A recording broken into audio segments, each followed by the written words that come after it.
Olá, queridos e queridas! E eu estou contando a história de Jesus, do livro O Maior Homem que Já Viveu. E a história de hoje é a ilustração das minas.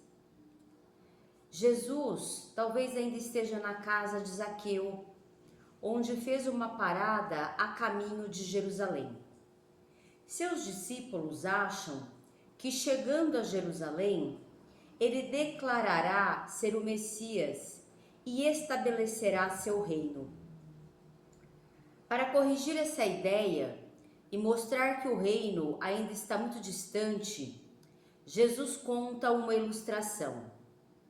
Certo homem de nobre estirpe, diz ele, viajou para um país distante para assegurar-se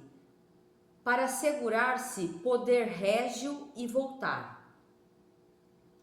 O homem de nobre estirpe é Jesus, e o país distante, o céu. Quando Jesus ali chegar, seu Pai lhe dará poder régio. Antes de partir, porém, o homem de nobre estirpe chama 10 escravos e dá a cada um deles uma mina de prata, dizendo: fazei negócios até eu voltar. No cumprimento inicial, os 10 escravos representam os primitivos discípulos de Jesus. Numa aplicação ampliada, representam todos aqueles que são prospectivos herdeiros com ele no reino celestial. As minas de prata são valiosos como dinheiro, cada qual equivalendo a cerca de 3 meses de salário de um trabalhador agrícola. Mas o que representam as minas? E que tipo de negócio devem os escravos fazer com ela? As minas representam os bens que os discípulos ungidos pelo Espírito poderiam usar para produzir mais herdeiros do reino celestial até a vinda de Jesus, qual rei no prometido reino. Depois de ser ressuscitado e aparecer a seus discípulos, Jesus lhe deu as simbólicas minas para fazer mais discípulos e, com isso, aumentar a classe do reino do céu. Mas, continua Jesus, os seus cidadãos odiavam o homem de nobre estirpe e enviaram um corpo de embaixadores após ele para dizer: não queremos que este homem se torne rei sobre nós. Os cidadãos são os israelitas ou os judeus, não incluindo os discípulos de Jesus. Depois de Jesus ter partido para o céu, esses judeus, por perseguirem seus discípulos, mostraram que não queria que ele fosse rei sobre eles. Assim, agiam como aqueles cidadãos que enviaram o corpo de embaixadores. Como é que os 10 escravos usam as suas minas? Jesus explica. Por fim, tendo ele voltado, depois de se assegurar o poder régio, mandou convocar esses escravos a quem dera o dinheiro de prata, a fim de averiguar o que tinham ganho com a atividade comercial. Apresentou-se então o primeiro dizendo: Senhor, a tua mina ganhou 10 minas. Ele lhe disse assim: muito bom, escravo bom, porque te mostrastes fiel num assunto muito pequeno. tem autoridade sobre 10 cidades. Veio então o segundo, dizendo: tua mina, Senhor, produziu 5 minas. Disse também a este: tu também toma conta de 5 cidades. O escravo com 10 minas representa uma classe ou grupo de discípulos que existe desde Pentecostes de 33 EC até hoje, e que inclui os apóstolos. O escravo que ganhou 5 minas também representa um grupo que existiria durante o mesmo período e que, segundo suas oportunidades e habilidades, aumentam os bens de seu rei na terra. Ambos os grupos pregam zelosamente as boas novas, resultando em muitas pessoas sinceras se tornarem cristãs. 9 dos escravos negociam com êxito, aumentando o valor do que lhes fora confiado. Mas, prossegue Jesus, veio um diferente dizendo: Senhor, aqui está a tua mina, que guardei num pano. Compreendes, eu tive temor de ti, visto que és homem rigoroso. Apanhas o que não depositaste e ceifas o que não semeaste. Ele lhe disse: da tua própria boca te julgo, escravo iníquo. Sabias? Não é verdade que sou homem rigoroso, apanhando o que não depositei e ceifando o que não semeei. Então, por que é que não puseste meu dinheiro de prata num banco? Assim, na minha chegada, eu o teria cobrado com juros. Com isto, disse aos que estavam parados ali: tirai dele a mina e dai ao que tem as 10 minas. A perda da mina simbólica significa que o escravo iníquo, o escravo maldoso, significa para o escravo iníquo a perda de um lugar no reino celestial. Sim, ele perde o privilégio de, por assim dizer, governar sobre 10 cidades ou 5 cidades. Note também que o escravo não é declarado iníquo por alguma maldade que tenha cometido, mas por deixar de empenhar-se em aumentar a riqueza do reino do seu amo. Quando a mina do escravo iníquo é dada ao primeiro escravo, faz-se a objeção: Senhor, se ele tem 10 minas. Mas Jesus responde: a todo aquele que tem, mais será dado, mas daquele que não tem, até mesmo o que tem lhe será retirado. Ademais, trazei para cá estes inimigos meus, que não quiseram que eu me tornasse rei sobre eles, e abatei-os diante de mim. Bom, então aqui, nesta ilustração,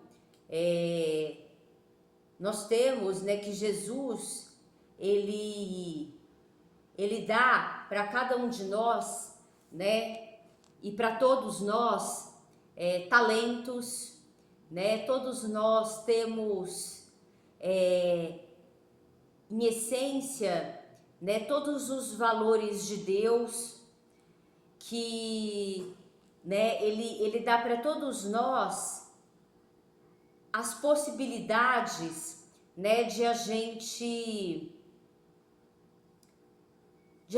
ir em busca, daquilo que a gente tem de fazer, daquilo que é correto, daquilo que é justo.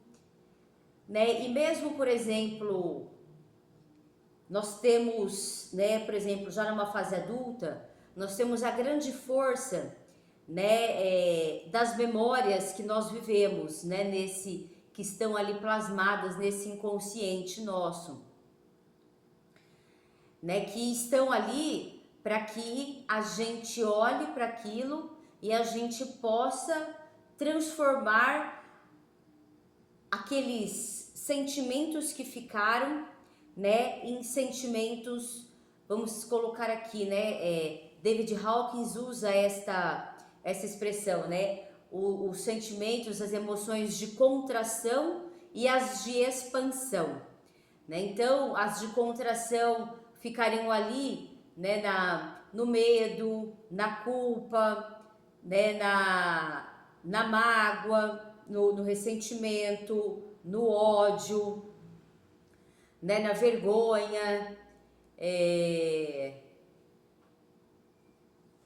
que mais, né? Nesses sentimentos aí, onde a gente, numa tristeza profunda, né, seria uma depressão. Então ali estão os sentimentos, as emoções de contração.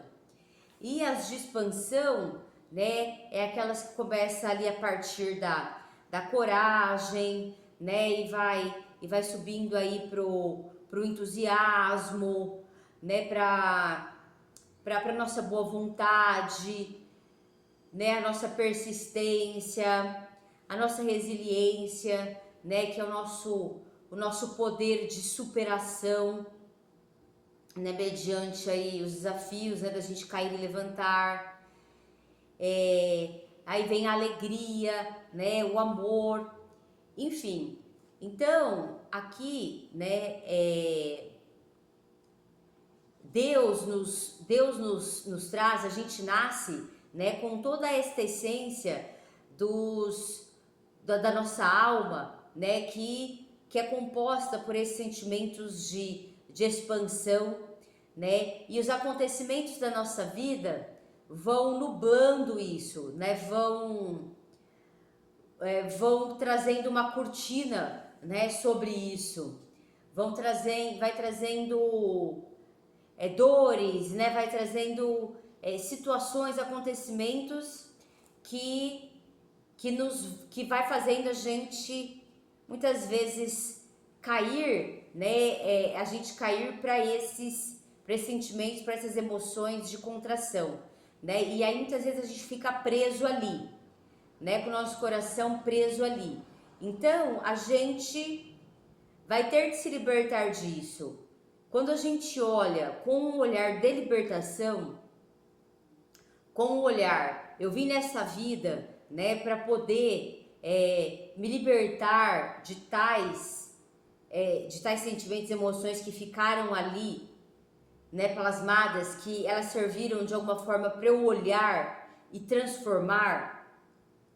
Eu vou com muito mais leveza conseguir, né, ver que tudo bem, aquele acontecimento foi real, muitas vezes foram acontecimentos violentos, trágicos, muito doloridos, né, e não desmerecendo nada disso, mas se a gente ficar remoendo a dor, a gente vai continuar no sofrimento, né? Agora, se a gente pegar essa dor como inclusive um impulsionador para que eu saia deste lugar, eu vou conseguir prosperar, eu vou conseguir enxergar, né, essa transformação nas virtudes, né? Eu vou começar a criar coragem, eu vou começar a criar, né, a persistência, a resiliência, a temperança, a bondade,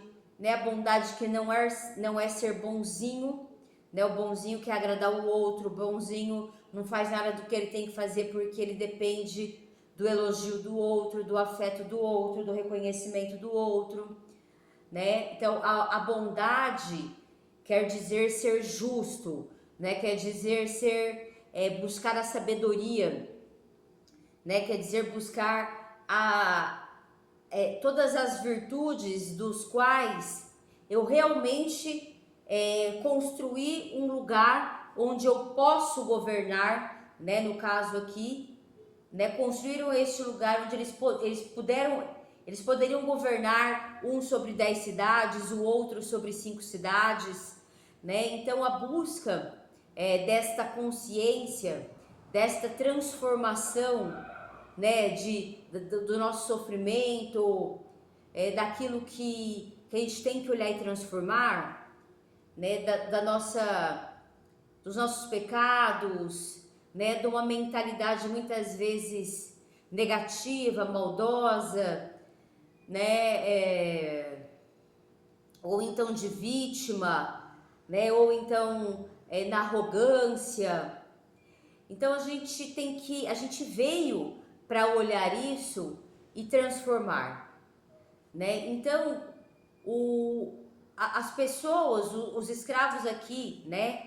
As pessoas que pegaram, né, as suas minas aqui simbolicamente e fizeram crescer, né, e agregaram valor na vida das outras pessoas, né, e construíram cidades ali, né, onde as pessoas também estão se construindo a partir daquele exemplo que é quem o Jesus deixou ali, né, para fazer prosperar, né, esse dinheiro, né, essa cidade, né, as pessoas, as coisas ali.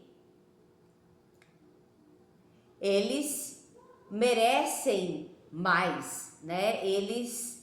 Por isso que ele fala, né, a todo aquele que tem, mais será dado, ou seja, aquela pessoa que conseguiu pela responsabilidade, pela prudência, pela disciplina, pela consciência, pela bondade, pela temperança, pela coragem, se construir e contribuir para a construção dos outros e de uma cidade e dos bens materiais, né? Aqui que ela merece mais, porque ela pode cuidar de tudo aquilo, ela consegue cuidar de tudo aquilo, né? Então é algo que inclusive ela deve cuidar de tudo aquilo, né? Porque só vai aumentar, multiplicar, prosperar.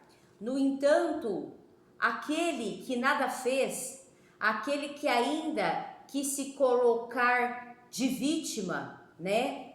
Falando que Jesus era um homem rigoroso, né? E queria apanhar o que não havia depositado e ceifar o que não havia semeado.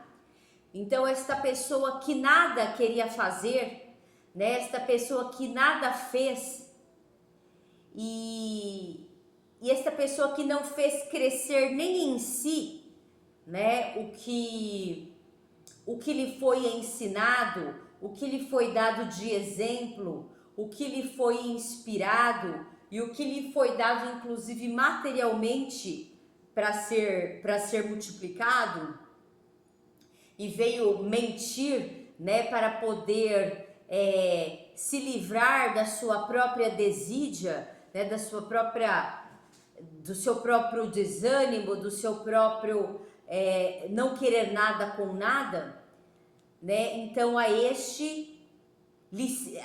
deste será retirado, né?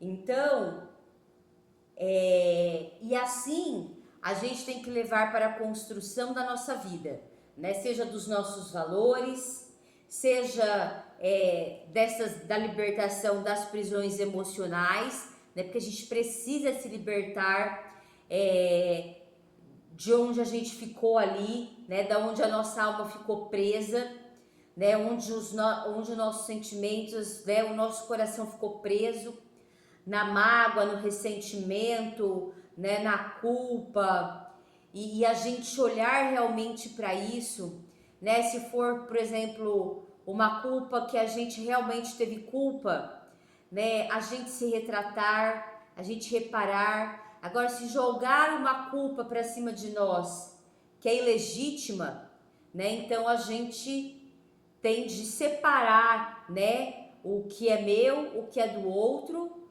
né, e não permitir mais que o outro me responsabilize por aquilo que eu não fiz, né?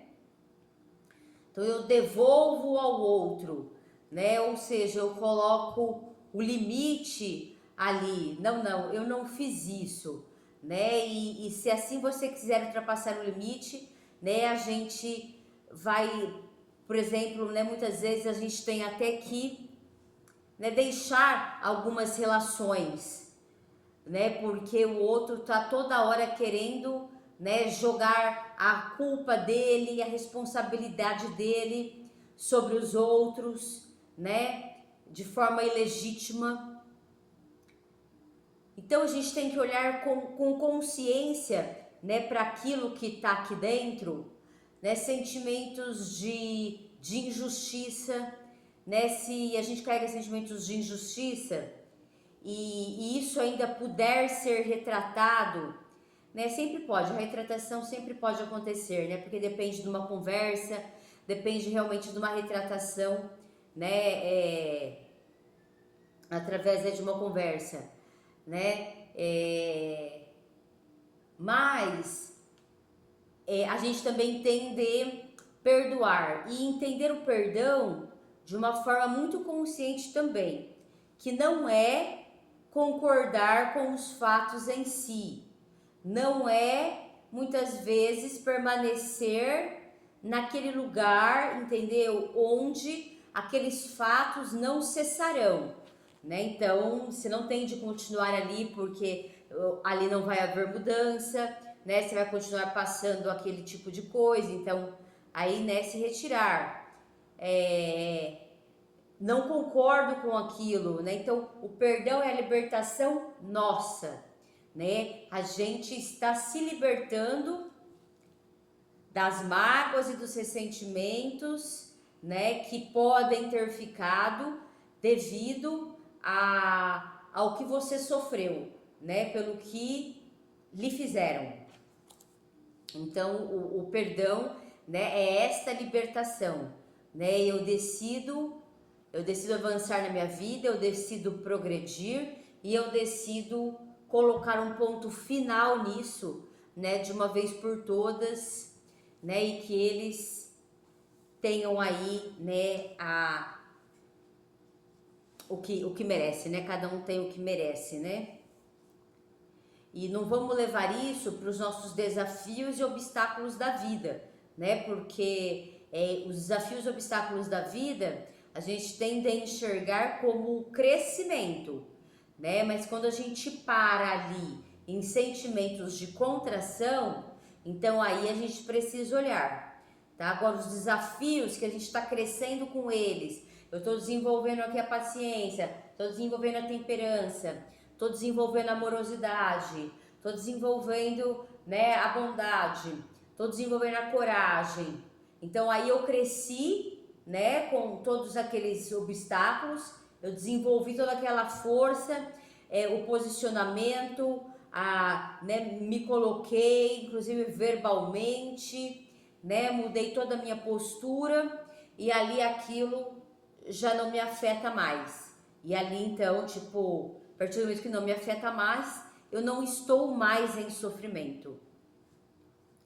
Né? Então, e da mesma forma que a gente leve isso também para os talentos que Deus nos deu para a prática mesmo em si, né, do nosso trabalho, porque nós somos um todo, né? Não somos só o trabalho aqui material, né? O trabalho que a gente tem, né? A gente tem que agregar tudo isso junto para a gente conseguir multiplicar, né? Mudar aí a nossa mentalidade, curar realmente aí, né, essas feridas emocionais que ficaram através dessa transmutação, através do perdão, né? E realmente utilizar também, né, multiplicar os valores aí que Deus nos deu, mas primeiramente transformar em nós, para depois, né, expandir e contribuir com os outros. e nos nossos talentos também profissionais, a gente também se atentar muito nisso, porque muitas vezes nós como pais, né, a gente acredita, por exemplo, eu acredito, vamos dizer um exemplo, né, não eu, que meu filho deve ser médico, né? Porque eu acho que é o melhor para ele, porque eu acho que ele vai ganhar dinheiro, porque eu acho que, né, é uma profissão, nobre.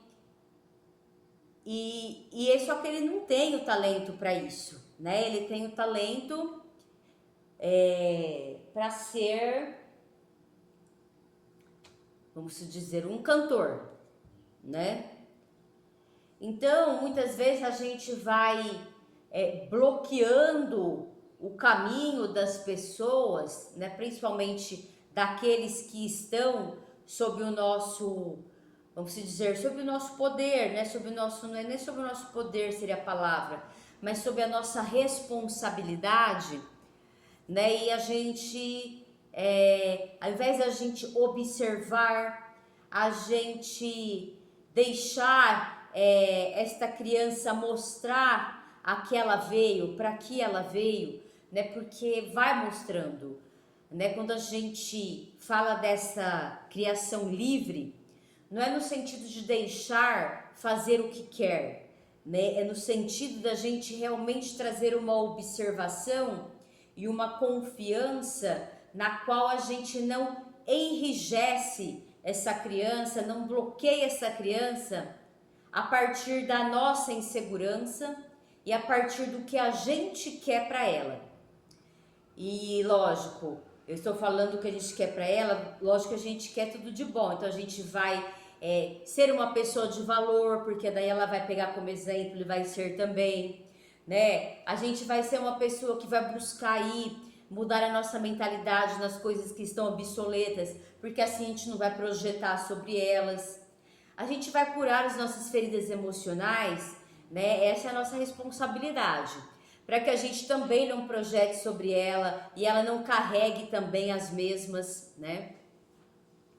Então, e esta criança, ela vai se educando e ela vai crescendo livremente com este exemplo, de forma muito nobre e de forma livre nesse sentido, né? De forma livre, né? Porque ela ali, ela sabe os valores, ela tá aprendendo os valores que ela tem que lidar nas relações, nas situações, né? Ela tá aprendendo ali com o adulto uma mentalidade justa, verdadeira, né? Algo que realmente está de acordo, alinhado com a fase do desenvolvimento dela, com a fase, com a maturidade, inclusive, dos sentimentos, do intelecto, do corpo físico, né? Então, é esse o nosso papel, né? E que a gente também, muitas vezes, a gente também foi conduzido, bloqueado para fazer aquilo que as outras pessoas querem, né? E a gente também tem de se libertar encarando, observando nós mesmos, né, para que a gente floresça nos nossos talentos, né, e que dessa forma a gente também multiplique, né, através dos nossos talentos, não só um patrimônio material para nós, para nossa família, né, mas que a gente também multiplique aí para as pessoas, né, porque nas nossas profissões a gente sempre está multiplicando, né? Uma pessoa que está, né, contribuindo através de uma terapia, um médico que está salvando uma vida, né, um professor que está ali, né, realmente dando uma boa formação, né, para as crianças. Então, essa é a contribuição, né, para a vida. Mas para isso a gente tem que fazer esse trabalho sobre si mesmo, né, para que a gente realmente agregue, né, algo de valor na vida dos outros, né? Porque não é simplesmente uma técnica, né? Por exemplo, muita gente está só no materialismo, né, querendo entregar uma técnica, né, da sua profissão, né, tecnicalidades, né, que você não vai resolver muita coisa, né, com o que você faz. Então tem que existir este olhar para o ser humano na sua integralidade, né, para que ocorra essas transformações e que aí sim, né, eu realmente governe sobre a minha vida e possa aí me responsabilizar pela vida de outras pessoas. Hoje é isso. Se você gostou, deixe seu like. Se você sabe de pessoas que queiram aí o exemplo de Jesus, você compartilha aí com essas pessoas. E se você quiser receber mais do meu conteúdo, se inscreva no canal e ative o sininho para mais notificações. Um grande beijo, um grande abraço e até a próxima!